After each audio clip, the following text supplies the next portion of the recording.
Ladies and gentlemen, let me ask you something right now. Are you ready to step into the leader you were born to be, not someday, not when the timing is perfect, now? Because the world doesn't need more managers, more followers, more people waiting to be told what to do.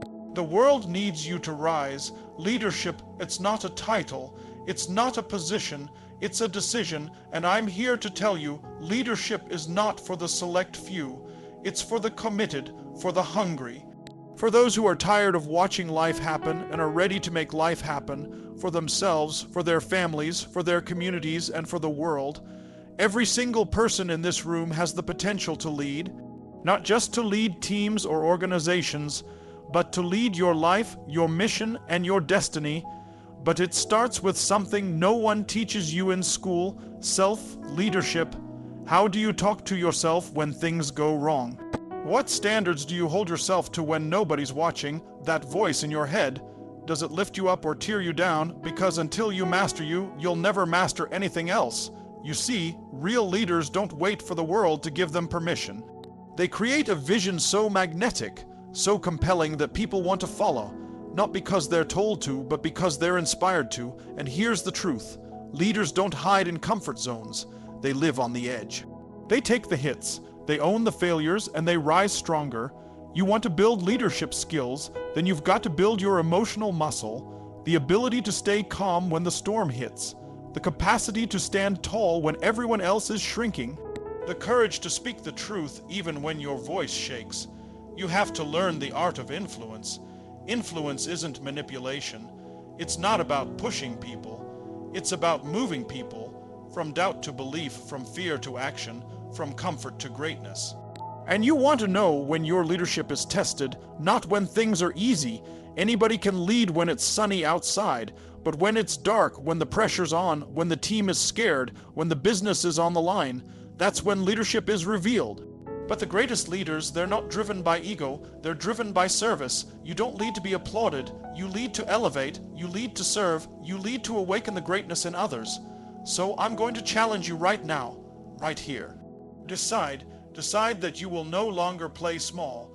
Decide that you will lead yourself with discipline, with clarity, with purpose, and then extend that leadership into every room you walk into. Because leadership isn't something you're born with. It's something you build moment by moment, challenge by challenge, decision by decision. So I ask you again, are you ready to rise? Are you ready to lead? Then let's go build that leader within you. Because the world is waiting and your moment is now. Leadership begins the moment you decide to take command of your life. Before you ever lead a team, a business, a family, or a movement, you must lead yourself. That's where all real leadership starts. It doesn't begin in a boardroom. It doesn't begin when someone gives you a title. It begins the moment you say, I will no longer tolerate less than I'm capable of. Self-mastery is the foundation, and everything else is built on top of it. You can't influence others to level up until you've done it yourself. You can't talk about discipline if you hit snooze every morning. You can't preach accountability when you avoid your own truth. If you want to lead, you have to live the example. You want to know why most people never become leaders. It's not because they don't have the potential. It's because they haven't mastered the inner game. They're battling self, doubt, fear, hesitation, old conditioning, limiting beliefs. You can't take someone somewhere you've never been. If your emotions control you, if your fear paralyzes you, if your habits sabotage your own progress, how are you going to lead anyone else? Leadership requires you to live in integrity, to show up even when it's hard, to become the kind of person others trust. And trust is built not on words, but consistency. Leadership is being the thermostat, not the thermometer. You set the tone. You set the energy. You don't react to the environment. You shift it. That starts with your mind. What are you feeding it? Are you filling it with growth, with strategy, with clarity? Or are you allowing fear, gossip, distraction, and self-pity to run your mental real estate? Your body, do you treat it like a machine that needs to be fine-tuned? Or are you letting it run on fumes? Your habits, do they move you forward or hold you back? When you master the basics with relentless consistency, you start to see something powerful happen: confidence. Not arrogance, real confidence, because confidence isn't pretending you're great. It's proving to yourself through repetition and effort that you've earned your own respect. From that place of strength, you begin to rise. People around you start to notice. They feel the energy shift. They see your clarity. They feel your certainty. That's when leadership stops being an abstract idea and starts becoming your identity. You walk into a room and people stand taller, not because you told them to, but because you reminded them who they could be. But that only happens when you've led yourself first. You've cleaned up your patterns. You've set higher standards. You've stopped lying to yourself. You've stopped tolerating mediocrity. And you've started walking, talking, breathing, and living in alignment with your values and vision. Leadership is about vision. It's about seeing the future when others can't. It's not just about setting goals. Anybody can make a to-do list. Anybody can check boxes. But leaders see something bigger. They have a vision that pulls people forward. That's the difference between movement and progress. A manager will get tasks done. A leader paints a picture of what's possible and gets people emotionally invested in that outcome. Vision is magnetic. It pulls people towards something meaningful. People want to believe in something. They want to be part of something bigger than themselves. And if you can offer that, you become unstoppable. But vision doesn't mean fantasy.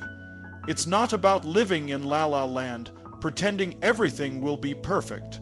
No, it's about clarity in the midst of chaos. It's about standing in the fire and still seeing what's possible on the other side. It's the ability to speak into people's lives and say, "This is where we're going. I know it's hard right now.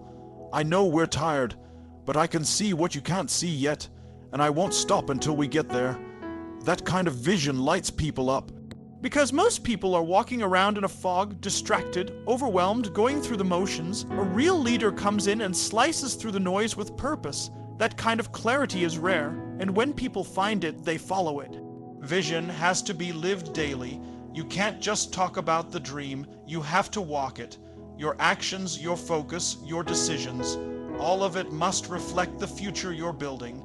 People don't follow your words, they follow your energy. Your certainty, your alignment. If your actions contradict your vision, your people will see it, and they'll stop believing.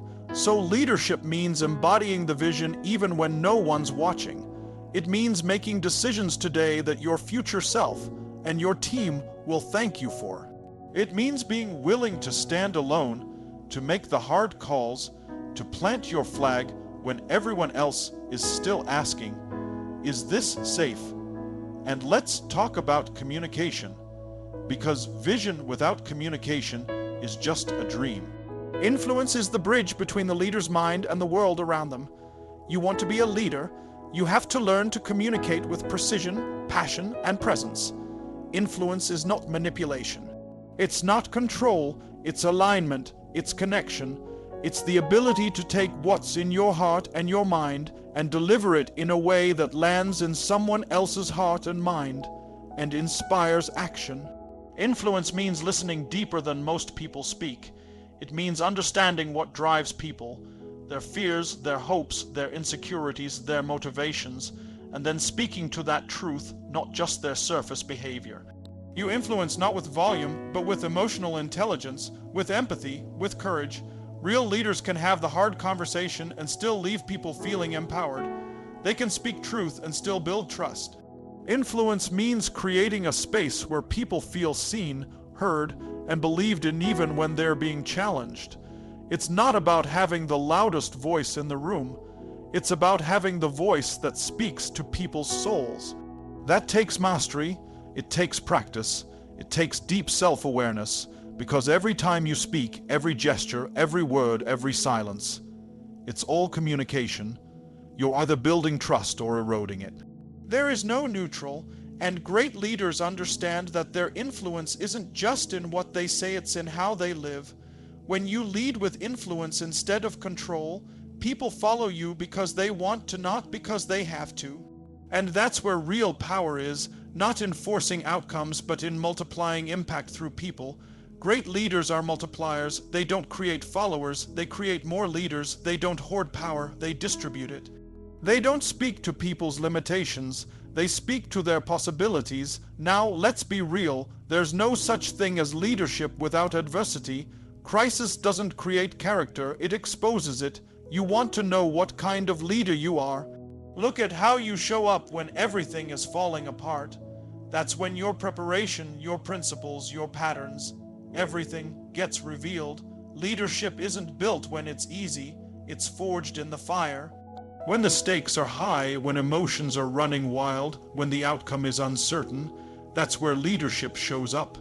That's when people look to you and ask, "What now?"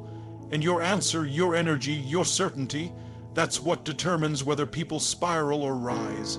You don't have to be perfect. In fact, trying to be perfect will kill your leadership. What people need is authenticity. They need to see that you bleed like they bleed, that you feel the weight too, but you're willing to carry it. They need to see your humanity and your strength. They need to know that when things are shaky, you don't panic. You pivot. You don't hide. You hustle. You don't blame. You build. The storm reveals who's ready.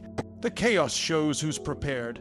And the leaders who thrive in crisis are the ones who have built internal fortitude long before the storm ever arrived. That's why rituals matter. That's why your morning routine matters. That's why your health, your mindset, your inner circle, it all matters. Because when the world hits you hard, you don't rise to the occasion. You fall to the level of your training. So how are you training right now? Are you sharpening your emotional resilience? Are you expanding your perspective? Are you doing the work when no one's watching? So that when everyone's watching, you're unshakable. And finally, leadership isn't about you. That's the paradox. You have to master yourself. You have to believe in your vision. You have to harness your influence. But it's not about building your throne. It's about building something bigger than you. Leadership is service. Leadership is sacrifice. It's saying, my ego can sit down because my mission must rise. It's being willing to give credit, to take blame, to lift others even when you feel tired. It's knowing that your job is not to be the hero, it's to create heroes. The greatest leaders in history weren't the ones who shouted the loudest. They were the ones who served the deepest. They didn't just want followers, they wanted transformation. They knew that real legacy isn't what you achieve, it's what you awaken in others. It's what you leave behind in hearts, in minds, in cultures, in movements. It's not about being remembered, it's about being useful. So if you want to lead, start by asking, who am I serving? What do they need? How can I lift them? Because the second you stop making it about you, your power multiplies. When people feel your authenticity, your integrity, your devotion, they don't just listen. They trust, and when they trust, they rise. And when they rise, everything changes. That's leadership. That's influence, that's impact. So you want to develop leadership skills, then commit to becoming a force of nature.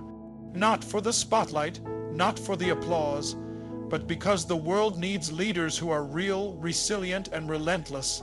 Leaders like you,